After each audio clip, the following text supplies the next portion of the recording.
आज दिनांक 3 सितंबर सन 2020 को मैं S public convent school Jangipur Ghazipur के ऑनलाइन क्लास में कक्षा 10 के सभी विद्यार्थियों का स्वागत करता हूं। प्रिय बच्चों, पिछली वीडियो में हमने प्रश्नावली 7B का 12वां सवाल बताया था। आज 13वां सवाल जो है बताने जा रहे हैं, इसको ध्यान से देखिए। बिंदुओं A-2, और B2, 8 को जोड़ने वाले रेखाखंड AB को 4 बराबर भागों में विभाजित करने वाले बिंदुओं के निर्देशांक ज्ञात कीजिए। ध्यान से देखिए, सबसे पहले हम एक रेखाखंड AB खींच लेंगे। A का निर्देशांक अपने प्रश्न से देख करके इंगित कर देंगे -2, इसी प्रकार B का निर्देशांक प्रश्न से देख करके इंगित कर देंगे 2, 8। ठीक। अब इसके आगे का नियम देखो, जय बराबर भाग में कहेगा उससे एक बिंदु कम करके इस पर जो है बिंदु इंगित कर लेंगे। तो यह कह रहा है कि 4 बराबर भागों में, जब 4 बराबर भागों में कह रहा है तो एक उसमें से कम कर देंगे, तो 4 में से एक कम करेंगे तो 3 हो जाएगा। तो रेखाखंड AB पर जो है हम 3 बिंदु इंगित कर लेंगे समान दूरी पर। यह 3 बिंदु समान दूरी पर इंगित करेंगे, 1, 2, 3। ऐसा बिंदु इंगित करेंगे कि देखने में लगे कि ये दूरियां आपस में बराबर है। नाप करके जो है बनाना नहीं है, अंदाज से इस पर बिंदु इंगित कर लेंगे। तो इस पर हमने कहा कि जय भाग में बांटने के लिए कहेगा उससे एक कम करके बिंदु हमेशा इंगित किया जाता है। अभी कहता कि 3 बराबर भागों में बांटना है, तो इस पर हम 2 बिंदु इंगित करते। तो हमने जो है इस पर 3 बिंदु इंगित कर लिया। अब इन तीनों बिंदुओं का नामकरण कर देंगे। मान लीजिए कि यह जो है C है, D है और यह जो है E है। ठीक। इसके बाद यह जो है AC, CD, DE और B ये आपस में बराबर हैं। इनको जो है हम यक्स कल्पित कर लेंगे, अपने मन में मान लेंगे। माना AC बराबर यक्स, CD बराबर यक्स, DE बराबर यक्स तथा B बराबर यक्स। यह तो हमारा चित्र हो गया प्रश्न के अनुसार। अब इसके बाद अब हल करेंगे। देखिए हल, माना AB को 4 बराबर भागों में विभाजित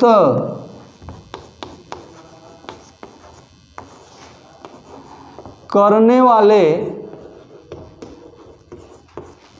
बिंदु क्रमशः C, D तथा E हैं। इस प्रकार AC बराबर CD बराबर DE बराबर EB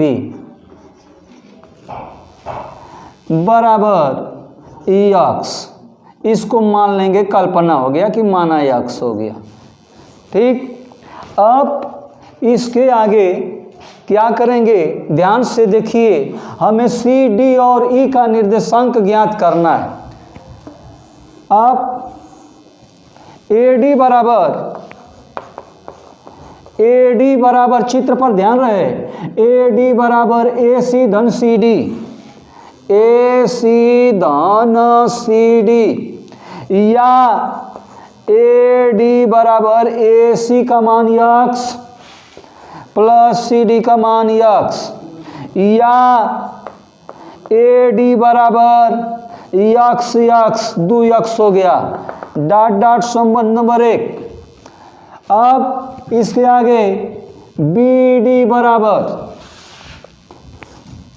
बी डी बराबर, चित्र का सहारा लेंगे, बी डी बराबर डी ई धन ई बी, या बी डी बराबर डी का मान यक्स ई बी का मान यक्स, या बी डी बराबर यक्स यक्स, जोड़ देंगे 2 यक्स हो जाएगा संबंध नंबर 2। अब देखिए संबंध 1 और संबंध 2 का दायां पक्ष आपस में बराबर है। जब दायां पक्ष आपस में बराबर है तो दोनों का बायां पक्ष भी आपस में बराबर होगा। संबंध 1 एवं 2 से जब दोनों का दाहिना पक्ष बराबर है तो दोनों का बायां पक्ष भी आपस में बराबर होगा। ए डी बराबर बी डी, ए डी बराबर हमारा यह जो है बी डी हो गया। जब ए डी बराबर बी डी तब ए बी का मध्य बिंदु डी है। अभी हम लोग हल किए हैं कि ए डी बराबर बी डी, जब ए डी बराबर बी डी होगा तो इससे यह निष्कर्ष निकल जाएगा कि ए बी का मध्य बिंदु डी है।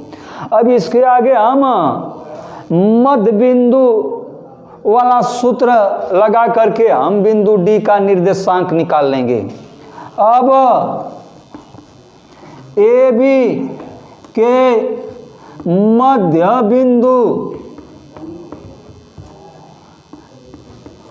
डी का निर्देशांक बराबर x1 धन x2 बटा के 2 कामा y1 धन y2 बटा के 2 मान रखेंगे बराबर x1 का मान x1 y1 x2 y2, x1 का मान -2 प्लस x2 का मान 2 बटा के 2 कामा y1 का मान 2 प्लस y2 का मान 8 बटा के 2, यह हो जाएगा कट जाएगा 0 बटा के 2 कामा जोड़ लेंगे तो यह हो जाएगा 10 बटा के 2। अब 0 में 2 का भाग देंगे तो 0 और 10 में 2 का भाग देंगे तो 5। इस प्रकार हमें बिंदु डी का निर्देशांक प्राप्त हो गया 0,5। सबसे पहले हम ए बी का मध्य बिंदु डी सिद्ध किए हैं कि ए बी का मध्य बिंदु डी है। जब ए बी का मध्य बिंदु डी है तो ए का निर्देशांक मालूम है और बी का निर्देशांक मालूम है, तब दो बिंदुओं के बीच वाला दूरी वाला सूत्र लगा करके बिंदु डी का निर्देशांक हमने प्राप्त किया, जो निर्देशांक हमें 0,5 प्राप्त हुआ है। सी और बिंदु ई का, तो बिंदु सी और बिंदु ई का निर्देशांक ज्ञात करने के लिए दो विधियां हैं। पहला विधि देखिए, ए डी के अंतर्गत जो है बिंदु सी है तो कहेंगे कि किसी रेखाखंड को अंतः विभाजित करने वाले बिंदु का निर्देशांक, तो यह m1 और m2 निकाल लेंगे। x है तो m1 बराबर 1 हो जाएगा और m2 बराबर 1 हो जाएगा। तो बिंदु C का निर्देशांक ज्ञात करने के लिए दो विधि, एक जो है दो बिंदुओं के मध्य बिंदु का निर्देशांक वाले सूत्र से बिंदु C का निर्देशांक ज्ञात किया जा सकता है, और दूसरा का विधि दो बिंदुओं को अंतः विभाजित करने वाले बिंदु का निर्देशांक सूत्र के द्वारा बिंदु C का निर्देशांक ज्ञात किया जा सकता है। तो इन दोनों विधियों में से मध्य बिंदु का निर्देशांक वाले सूत्र से इसका निर्देशांक निकालना आसान होगा, यह जो है जल्दी हल हो जाएगा, गणना कम करना पड़ेगा। अतः जो है हम बिंदु C का निर्देशांक जो है मध्य बिंदु वाले सूत्र से निकाल रहे हैं। देखिए, AC बराबर CD बराबर x, ए सी बराबर सी डी बराबर यक्स, ए सी भी यक्स है, सी डी भी यक्स है, अतः ए डी का मध्य बिंदु सी है, इसलिए बिंदु सी का निर्देशांक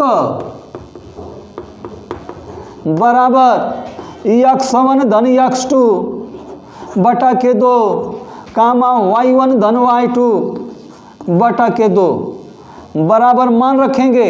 ध्यान रहे x1 y1 x2 y2, इस समय इससे कोई मतलब नहीं है।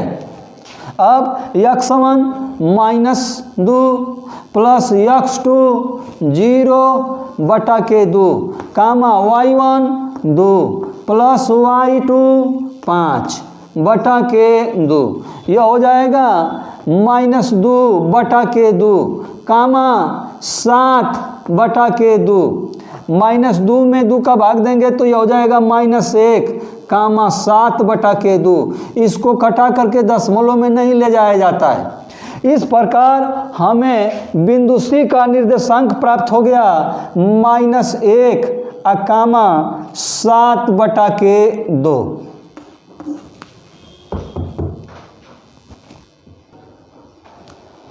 अब इसके आगे देखिए, हमने सबसे पहले डी का निर्देशांक ज्ञात किया, उसके बाद सी का। अब शेष रह गया ज्ञात करने के लिए बिंदु ई का निर्देशांक। तो ध्यान दीजिए, डी बराबर यक्स है और बी बराबर वी यक्स है। जब ये दोनों दूरियां आपस में बराबर हैं तो इससे निष्कर्ष निकलता है कि बिंदु ई जो है बी डी का मध्य बिंदु है। डी ई बराबर बी ई बराबर यक्स, अतः बिंदु ई बी डी का मध्य बिंदु है।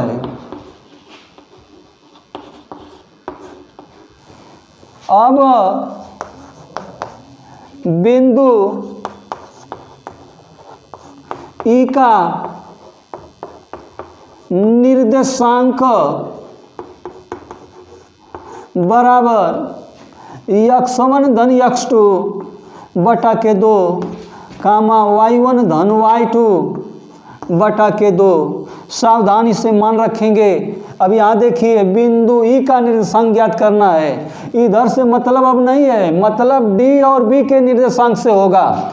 x1 y1 x2 y2, x1 0 धन x2 2 बटा के 2 कामा y1 5 प्लस y2 8 बटा के 2, यह हो जाएगा 2 बटा के 2 कामा 8 5 13 बटा के 2। भाग देंगे तो यह हो जाएगा 1 कामा 13 बटा के 2। इस प्रकार हमें बिंदु ई का निर्देशांक प्राप्त हुआ 1 कामा 13 बटा के 2। यह बिंदु ई का निर्देशांक प्राप्त हुआ। तब हमें जो है इन्हीं बिंदुओं का निर्देशांक प्राप्त करना था, अतः हमारा आंसर हो गया। क्रम से लिख देंगे -1 कामा 7 बटा के 2 कोष्टक बंद, फिर कामा 0 कामा 5 तथा 1 कामा 13 बटा के 2। इस प्रकार हमारा सवाल हल हुआ। अगला सवाल अगली वीडियो में।